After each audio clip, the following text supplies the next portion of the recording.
జై శ్రీకృష్ణ. సంపూర్ణ మహాభారతమును మీకు తెలుగులో మనకు సులభ భాషలో మీకు వివరిస్తాను. మీకు గనక ఈ వీడియో నచ్చినట్టయితే లైక్ చేయండి, షేర్ చేయండి, అదేవిధంగా సబ్స్క్రైబ్ కూడా చేసుకోండి. మహాభారతమును వ్యాసుడు రచించాడు. ఇది అందరికీ తెలిసిన విషయమే. అయితే మహాభారతమును రచించడానికి వ్యాసునికి 3 సంవత్సరముల కాలము పట్టింది. ఈ మహాభారతమును స్వర్గలోకంలో చెప్పడానికి నారద మహామునిని, పితృలోకంలో చెప్పడానికి దేవలుడిని, గరుడ గంధర్వ యక్ష రాక్షస లోకంలో చెప్పడానికి తన కుమారుడైన శుక మహర్షిని, సర్పలోకంలో చెప్పడానికి సుమంతుడిని, మానవలోకంలో చెప్పడానికి వైశంపాయనుడిని నియమించాడు వ్యాసుడు. పూర్వం దేవాసుర యుద్ధం జరిగింది. దేవతలకు అసురులకు మధ్య యుద్ధం జరిగింది. అదేవిధంగా అదే మాదిరిగా ద్వాపర యుగంలో మహాభారత యుద్ధం కూడా జరిగింది. ఆ యుద్ధంలో భీష్ముడు 10 రోజులు, ద్రోణుడు 5 రోజులు, కర్ణుడు 2 రోజులు, శల్యుడు అర్ధరోజు సేనా నాయకత్వంను వహించారు. మిగిలిన సగము రోజు భీముడు, సుయోధనుడు గదాయుద్ధము చేశారు. ఈ మహాయుద్ధములో పాండవ పక్షమున 7 అక్షౌహిణులు, కౌరవ పక్షమున 11 అక్షౌహిణుల సైన్యము పాల్గొన్నారు. శమంత పంచకము అనే ప్రదేశంలో 18 రోజుల పాటు ఒకరినొకరు చంపుకొని 18 అక్షౌహిణుల సైన్యము మరణించారు అని సూతి చెప్పగా శౌనకాది మహామునులు ఇలా అడిగారు సూతిని. అనగా 18 అక్షౌహిణులు అన్నారు, శమంతక పంచకము అన్నారు. వాటి అర్థం వివరించండి. అసలు ఈ యుద్ధం ఎందుకు జరిగింది? కౌరవ పాండవులకు వైరము ఎందుకు ఏర్పడింది? ఈ భీష్ముడు ఎవరు? వివరంగా తెలపండి అని అడిగారు. సూతుడు శౌనకాది మహామునులకు ఇలా చెప్పాడు. త్రేతాయుగము, ద్వాపరయుగము సంధికాలంలో మదించిన ద్వేషంతో పరశురాముడు 21 సార్లు క్షత్రియ వంశమును నిర్మూలించాడు. పరశురాముడు చంపిన క్షత్రియుల రక్తం 7 పాయలుగా మారింది. ఆ పాయలలో పారుతున్న రక్తంతో పరశురాముడు తన తండ్రికి తర్పణము విడిచాడు. దానితో పరశురామునికి క్షత్రియ కులము మీద ఉన్న కోపము చల్లారింది. పరశురాముడు క్షత్రియులను చంపి రక్తము పారించిన ప్రదేశమునకు శమంత పంచకము అనే పేరు వచ్చింది. ఇంకా సైన్య విశేషములను చెబుతాను వినండి. ఒక రథము, ఒక ఏనుగు, 3 హయములు, 5 సైనికులు కలిసి పత్తి అని పిలుస్తారు. అటువంటి పత్తులు 3 అయితే సేనాముఖము అంటారు. అటువంటి సేనాముఖములు 3 అయితే గుల్మము అంటారు. అలాంటి గుల్మములు 3 కలిస్తే ఘనం అవుతుంది. అటువంటి ఘనములు 3 అయితే వాహిని అవుతుంది. 3 వాహినులు కలిస్తే పృతనము అవుతుంది. 3 పృతనములు ఒక చమువు, 3 చమువులు ఒక అనీకిని. అటువంటి అనీకినులు 10 అయితే అక్షౌహిణి అవుతుంది. అనగా 21,870 రథములు, 21,870 ఏనుగులు, 65,610 హయములు అంటే గుర్రములు, 1,09,350 భటులు కలిస్తే ఒక అక్షౌహిణి అవుతుంది. అటువంటి 18 అక్షౌహిణులు, 18 అక్షౌహిణుల సైన్యంతో కురువీరులు యుద్ధం చేశారు. కాబట్టి ఆ ప్రదేశమునకు కురుక్షేత్రము అనే కూడా పేరు వచ్చింది. ఇది మహాభారత యుద్ధ సైన్య విశేషము. ఇంకా భారత కథను మొదలు పెడతాను వినండి. పంచపాండవులలో అర్జునుడు ప్రముఖుడు. అతడే శ్రీకృష్ణునికి భావ. అర్జునునికి కుమారుడు అభిమన్యుడు. అభిమన్యునికి కుమారుడు పరీక్షిత్తు మహారాజు. ఆ పరీక్షిత్తు మహారాజు కుమారుడు జనమేజయుడు. ఆ జనమేజయుడు ఒకసారి ఒక మహాయజ్ఞము చేశాడు. సరమ అనే దేవతల కుక్క కుమారుడు సారమేయుడు. ఆ సారమేయుడు ఆ యజ్ఞము చేసే చోటికి వచ్చి ఆడుకుంటున్నాడు. జనమేజయుని తమ్ముళ్ళు అది చూచారు. వారు ఆ కుక్కపిల్లను కొట్టి తరిమేశారు. సారమేయుడు అనే కుక్కపిల్ల ఏడుస్తూ పోయి తన తల్లి సరమకు జరిగిన విషయం చెప్పింది. సరమ కోపంతో జనమేజయుని వద్దకు వచ్చింది. ఓ జనమేజయ మహారాజా, నీ తమ్ములు ఏమాత్రం వివేకము కరుణ లేకుండా నా కొడుకు సారమేయుని కొట్టారు. ఓ రాజా, యుక్త వివేచన విచక్షణ లేకుండా మంచివారికి, సాధువులకి అపకారం చేసేవారికి అకారణంగా ఆపదలు వచ్చి మీద పడతాయి అని పలికి ఆ సరమ అనే కుక్క వెళ్ళిపోయింది. తరువాత కొన్నాళ్లకు జనమేజయుడు తాను చేయుచున్న యాగము పూర్తి చేశాడు. తన రాజధాని హస్తినాపురమునకు పోయి సుఖంగా ఉన్నాడు. ఇంతలో జనమేజయునికి సరమ మాటలు గుర్తుకు వచ్చాయి. చేసిన తప్పుకు శాంతి చేయిద్దాము అనుకున్నాడు. తగిన ఋత్విక్కు కోసరం అన్వేషిస్తున్నాడు. ఆ క్రమంలో శ్రుతశ్రవణుడు అనే మునిని కలుసుకున్నాడు.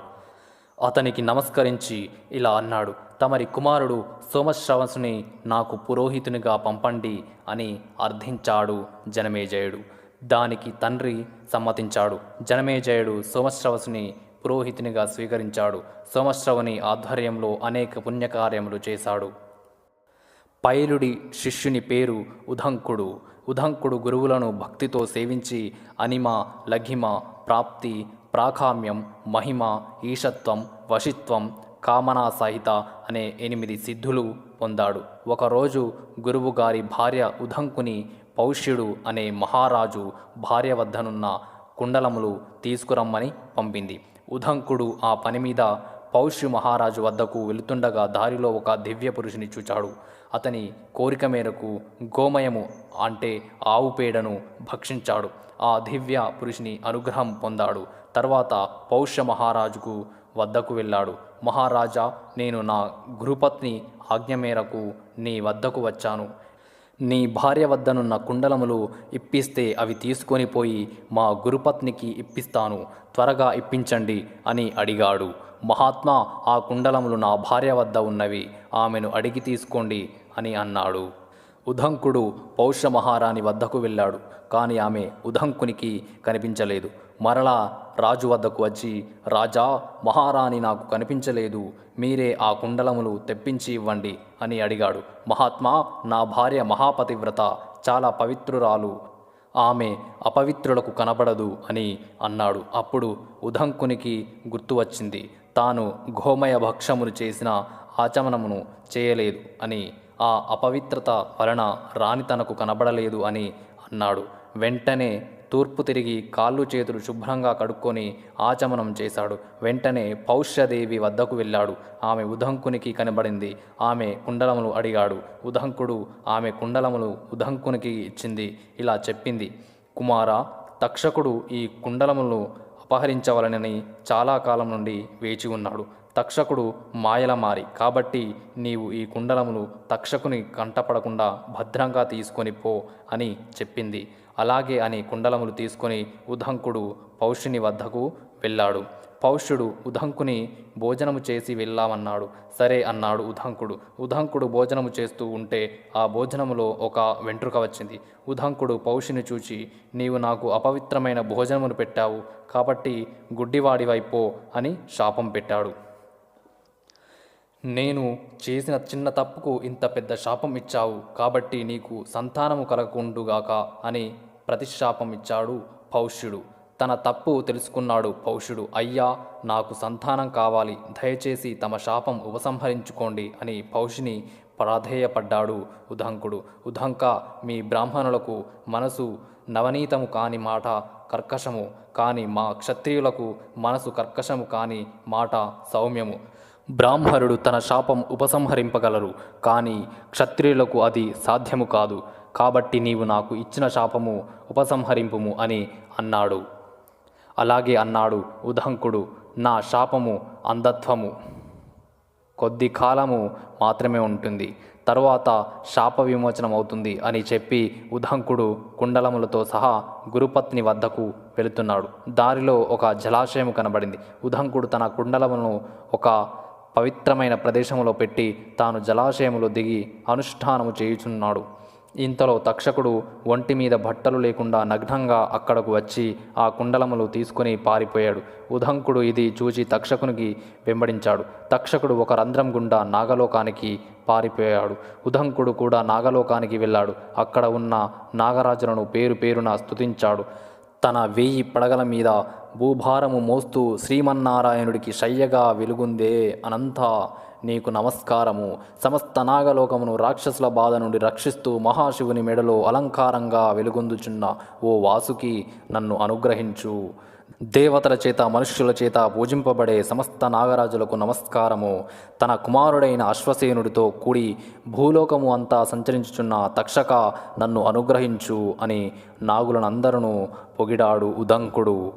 అప్పుడు అతనికి తెలుపు నలుపు దారాలతో వస్త్రములు నేయుచున్న 2 స్త్రీలు, 12 ఆకులు గల చక్రమును తిప్పుతున్న ఈ 2 స్త్రీల యొక్క 6 కుమారులు, ఒక పెద్ద గుర్రము ఎక్కిన ఒక దివ్య పురుషుని చూచాడు. ఆ దివ్య పురుషుడు ఉదంకుని చూచి, ఉదంక, నీకు ఏమి వరం కావాలో కోరుకో అని అడిగాడు. వెంటనే ఉదంకుడు ఈ నాగకులం మొత్తం నాకు వశవర్తులై ఉండాలి అని అడిగాడు. అలాగైతే నువ్వు వచ్చి ఈ గుర్రం చెవిలో గట్టిగా ఊదు అని అన్నాడు ఆ దివ్య పురుషుడు. వెంటనే ఉదంకుడు పోయి ఆ గుర్రం చెవిలో గట్టిగా ఊదాడు. అప్పుడు ఆ గుర్రం శరీరం నుండి భయంకరమైన అగ్నిజ్వాలలు పుట్టి నాగలోకమును చుట్టుముట్టాయి.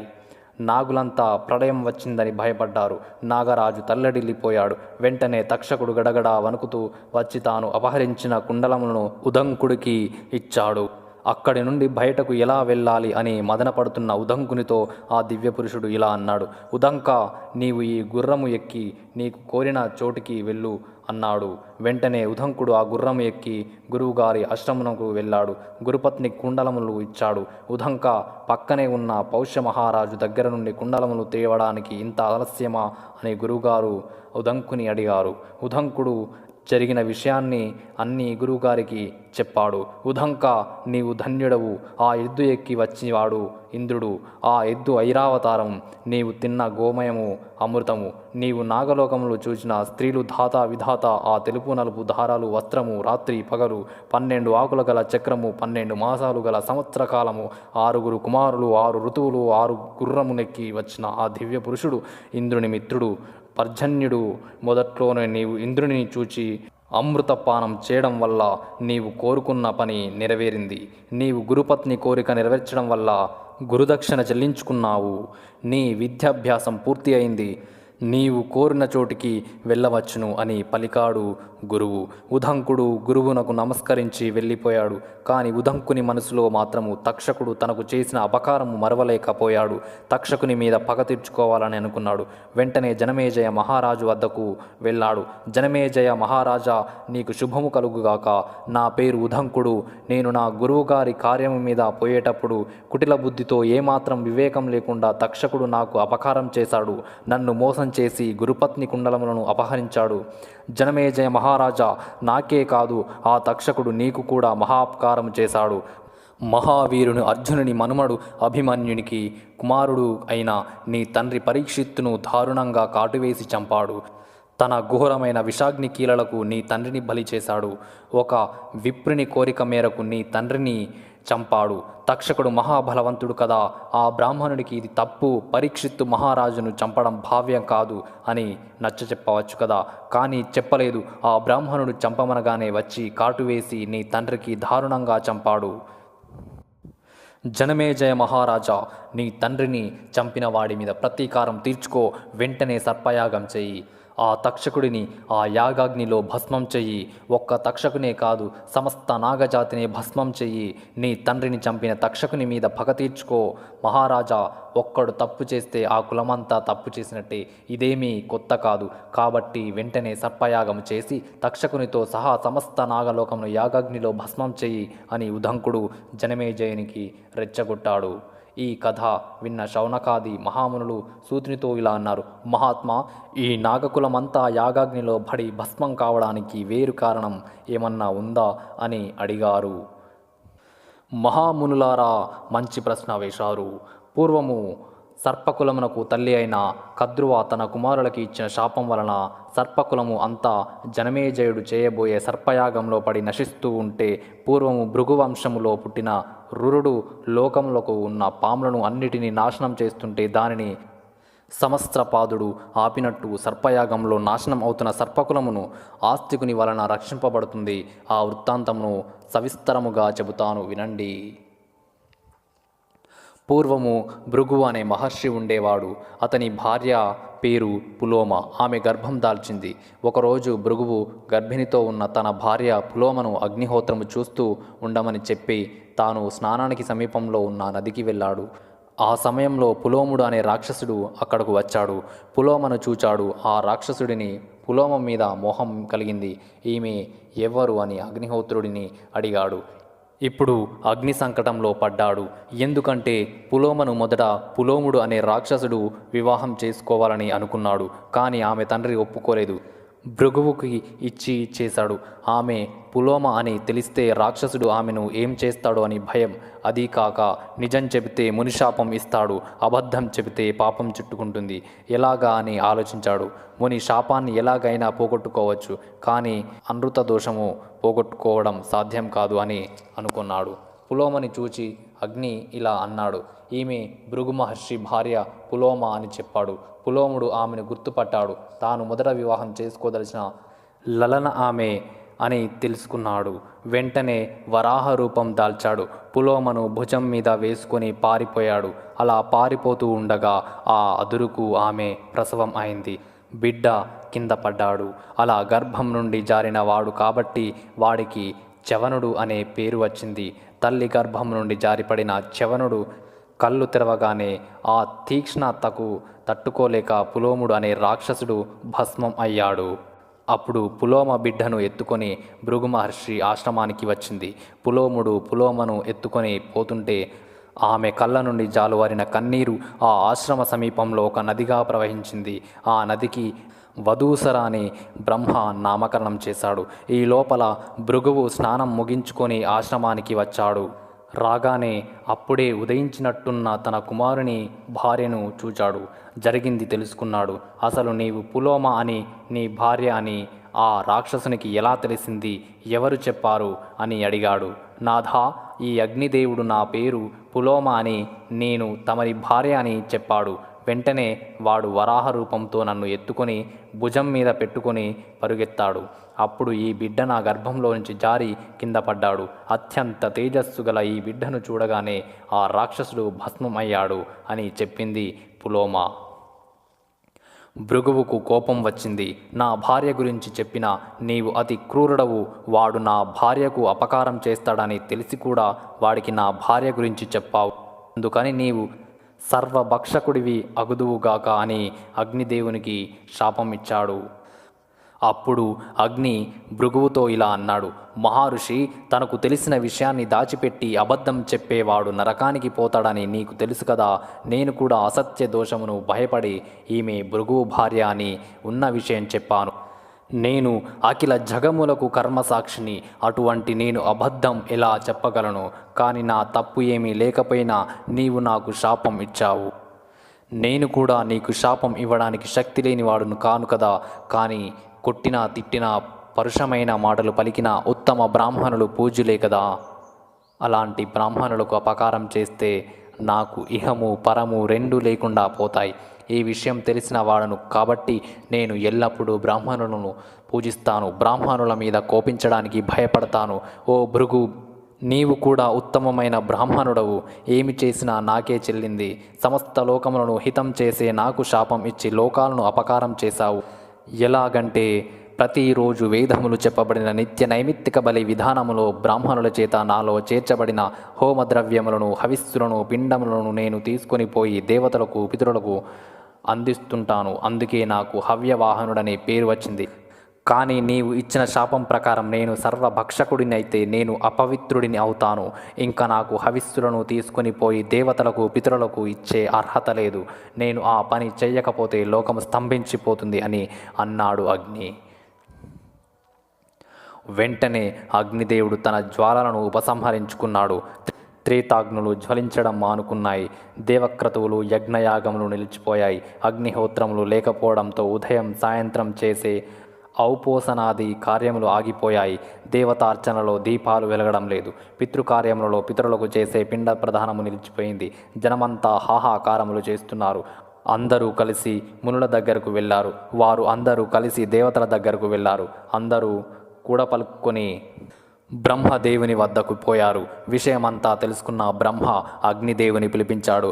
ఓ అగ్ని, వ్యక్తమవుతున్న ఈ సమస్త భూతకోటి నీవు యజమానివి. ఈ చరాచర సృష్టికి నీవు హేతుభూతుడవు. సమస్త దేవతలకు ముఖం లాంటి వాడవి, లోకపాలకుడవు. అలాంటి నీవు ఇలా చేయడం భావ్యమా? భృగు మహర్షి వాక్కు అమోఘము. ఆ మునివాక్కు ప్రకారము నీవు సర్వభక్షకుడవి. అయినా నీకు అశౌచము ఎలా కలుగుతుంది? నీవు శుచులలో శుచుడివి. నీ వలన సర్వము పవిత్రములవుతుంది. పూజింపదగిన వారిలో నీవు అగ్రపూజ్యుడివి. కాబట్టి నీ నిధులు యథావిధిగా నిర్వర్తించు. బ్రాహ్మణుల సాయంతో హవిస్సులను దేవతలకు అందించు అని అన్నాడు బ్రహ్మదేవుడు. అగ్నిదేవుడు బ్రహ్మదేవుని మాటలను ఆమోదించాడు. అగ్ని కార్యములు యథావిధిగా జరుగుతున్నాయి. తర్వాత భృగు కుమారుడైన చెవుడు సుకన్య అనే కన్యను వివాహమాడాడు. వారికి ప్రమతి అనే కుమారుడు కలిగాడు. క్షీరసాగర మదన సమయంలో అమృత కలశంతో పాటు ఘృతాచి అనే అప్సరస కూడా పుట్టింది. ఆ ఘృతాచిని ప్రమతి పెళ్లి చేసుకున్నాడు. ఆ ఇరువురికి రురుడు అనే కుమారుడు జన్మించాడు. ఇది ఇలా ఉండగా విశ్వావసుడు అనే గంధర్వరాజుకు మేనక అనే అప్సరసకు ప్రమధ్వర అనే కుమార్తె పుట్టింది. ఆ ప్రమధ్వర స్థూలకేశుడు అనే ముని ఆశ్రమంలో పెరుగుతూ ఉంది. ఆ ప్రమధ్వరను ఈ రురుడు ప్రేమించాడు, పెళ్లి చేసుకోవాలని అనుకున్నాడు. ఇంతలో ఒకరోజు ఆ ప్రమధ్వరును ఒక పాము కాటు వేసింది. ఆ పాము కాటుతో ప్రమధ్వర మరణించింది. ఆ ముని ఆశ్రమంలో ఉన్న వారందరూ ఆమె మరణానికి దుఃఖించారు. ఈ వార్త విన్న రురుడు గుండె బద్దలు అయ్యేటట్టు ఏడ్చాడు. అక్కడ ఉండలేక ఒంటరిగా అడవులలోకి వెళ్ళిపోయాడు.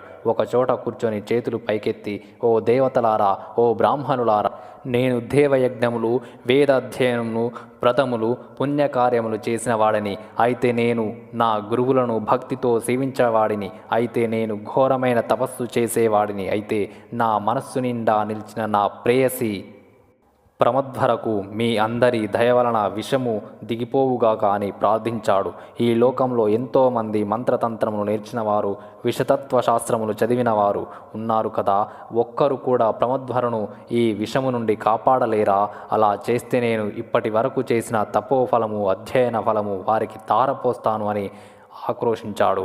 అతని మొరను విని ఒక దేవదూత ఆకాశం నుండి ఇలా పలికాడు, ఓ విప్రోత్తమ, ప్రమధ్వరను కాలవశమును పాము కాటు వేసింది. దానిని ఆపడం ఎవరితరము కాదు. కానీ దీనికి ఒక ఉపాయం మాత్రం ఉంది. ఎవరైనా తమ ఆయుర్దాయంలో సగం ఆమెకు ఇస్తే ఆమె విషం నుండి విముక్తి పొందుతుంది. ఇదివరకటి కంటే ఎక్కువ తేజస్సుతో జీవిస్తుంది. ఇది యమధర్మరాజు అనుమతితో నేను చెబుతున్నాను అని అన్నాడు. రురుడు సంతోషంతో తన ఆయువులో సగభాగం ప్రమధ్వరకు ఇచ్చాడు. ప్రమధ్వర విషము నుండి విముక్తి పొందింది. రురుడు ప్రమధ్వరను పెళ్లి చేసుకుని సుఖంగా ఉన్నాడు. కానీ రురుడికి మాత్రం తన ప్రేయస్కి అపకారం చేసిన పాముల మీద కోపం పోలేదు. ఒక కర్ర తీసుకున్నాడు. కనిపించిన పామును కనిపించినట్టు చంపుతున్నాడు. చెట్ల వెంట పుట్టల వెంట తిరుగుతూ పాములను వెతికి మరీ చంపుతున్నాడు. అలా చంపుతుండగా ఒకరోజు డుండుభము అనే పామును చూచాడు. చిక్కిందిరా అని దానిని చంపడానికి కర్ర పైకెత్తాడు. ఆ డుండుభము అనే పాము భయపడి అతనితో ఇలా అంది, ఏంటిది? పాములను ఎందుకు చంపుతున్నావు? దీనికి కారణమేమి? నీవు మంచి తేజస్సు గల బ్రాహ్మణుడివి లాగా కనిపిస్తున్నావు. ఈ పాములను చంపడం ఏమిటి అని అడిగింది. నా పేరు రురుడు. నేను ప్రమధ్వర అనే కన్యను ప్రేమించాను. ఒక పాము నేను ప్రాణంతో సమానంగా ప్రేమించిన నా ప్రేయసిని కాటు వేసింది. అందుకే పాములను చంపుతున్నాను. నిన్ను కూడా ఇప్పుడే చంపుతాను అని కొట్టడానికి కర్రను పైకి ఎత్తాడు. వెంటనే ఆ పాము మానవ ఆకృతి దాల్చి రురుడి ఎదురుగా నిలబడింది. రురుడు ఆశ్చర్యపోయాడు. ఇదేమిటి? నీవు పాము కదా, మునీశ్వర అవతారం ఎత్తావేమిటి? నీవు ఎవరు అని అడిగాడు. అయ్యా, నేను సహస్రపాదుడును అనే మునీశ్వరుడును. నా స్నేహితుని పేరు ఖగముడు. ఒకరోజు ఖగముడు అగ్ని కార్యములు చేస్తున్నాడు. నేను పరిహాసానికి ఒక గడ్డితో చేసిన పామును అతని మీదికి విసిరాను. దానికి అతనికి కోపం వచ్చింది. నన్ను విషం లేని పాముగా మారిపోమ్మని శపించాడు. ఏదో పరిహాసానికి చేసిన పనికి అంత ఘోరమైన శాపం పెడతావా? నన్ను క్షమించలేవా అని అడిగాను. మిత్రమా, నా మాట తప్పకుండా జరుగుతుంది. కానీ నీవు పాముగా పడి ఉండగా నిన్ను చంపడానికి రురుడు అనే భృగువు వంశ సంజాతుడు వస్తాడు. అతనిని చూడగానే నీకు మామూలు రూపం వస్తుంది అని అన్నాడు. ఆ కారణం చేత నిన్ను చూడగానే నేను నా మామూలు రూపం పొందాను. అది సరే, నీవు బ్రాహ్మణ వంశంలో పుట్టావు కదా, సర్వగుణ సంపన్నుడివి కదా, ఇదేం పని? ఇలాంటి క్రూరమైన పనులు క్షత్రియులకు తప్ప బ్రాహ్మణులకు ఉచితం కాదు కదా. ఎందుకంటే బ్రాహ్మణుడు అహింసాపరులు కదా. వారు హింస చేయరు. ఎదుటివారు హింస చేస్తుంటే నివారించే కరుణామూర్తులు. జనమేజయుడు సర్పయాగము చేసి లోకంలో ఉన్న పాములను అన్నింటినీ యాగాగ్నిలో భస్మం చేస్తుంటే నీ తండ్రి గారి శిష్యుడైన ఆస్తికుడు కదా వారించాడు, నాగలోకమును రక్షించాడు. మరి నీవు ఇలా పాములను చంపడం భావ్యమా? ఈ సంహార కార్యక్రమం మానలేవా అని అన్నాడు. ఆ మాటలు విన్న రురుడు తన తప్పు తెలుసుకున్నాడు. పాములను చంపడం మానుకున్నాడు. ఈ కథ విన్న శౌనకాది మహామునులు సూతునితో ఇలా అన్నారు. ఎవరైనా తన బిడ్డలకు అపకారం చేస్తే తల్లి కాపాడుతుంది కదా, అటువంటి కద్రువ తన కుమారులకు శాపం ఎలా వచ్చింది అని అడిగాడు. దానికి సూతి ఇలా చెప్పసాగాడు. ఇక్కడితో మహాభారతము ఆది పర్వము ప్రథమాశ్వాసము సంపూర్ణము అయినది. తరువాతి వీడియోలో ఆది పర్వము ద్వితీయాశ్వాసము మనం తెలుసుకుందాము. మీకు గనక ఈ వీడియో నచ్చినట్టయితే లైక్ చేయండి, షేర్ చేయండి, అదేవిధంగా సబ్స్క్రైబ్ కూడా చేసుకోండి. ధన్యవాదములు.